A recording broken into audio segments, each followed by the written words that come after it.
I'm not your doctor, tama kayo, mali. I'm not your doctor, tama kayo, mali ako. What works for you? What works for you? Happy, healthy. There are levels to becoming a professional eater. Buffet eater. Wala kayong mapapanood audio? Kasi napapatugtog sila. Ngayon, meron na. Kasi tinatay nila.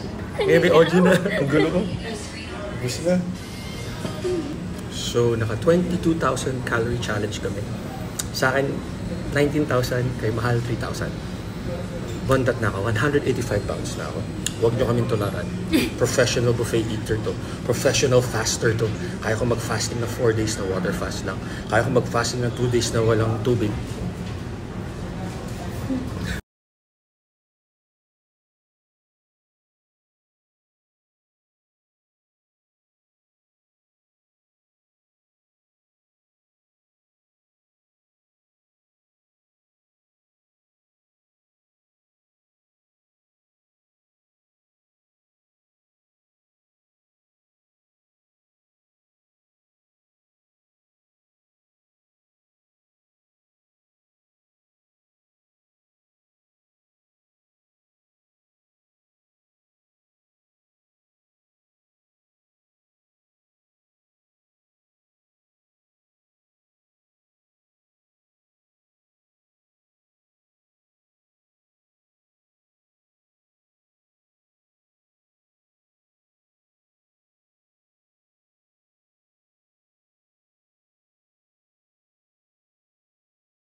Unti-unti na natin. Kailangan 20,000 calories. 92 pounds. 70 pounds. After nito kumain, 185 pounds. 93 pounds. So, warm salad. Hi guys, so a day in a life. We have yung motor, yung pang-family car, ito. Soft top, yung sa hard top. Kasi ito yung mga bike. So, yan lang. Kita kami, kakain kami. So, 10,000 to 20,000 calories. Yung mga libre. Let's go. Hi, love! Yeah. Hi guys, so a day in a life. We have yung motor, yung pang-family car, ito. Soft top, yung sa hard top. Kasi ito yung mga bike. So, yan lang. Kita kami, kakain kami. So, 10,000 to 20,000 calories. Yung mga libre. Let's go. Hi, love! Yeah.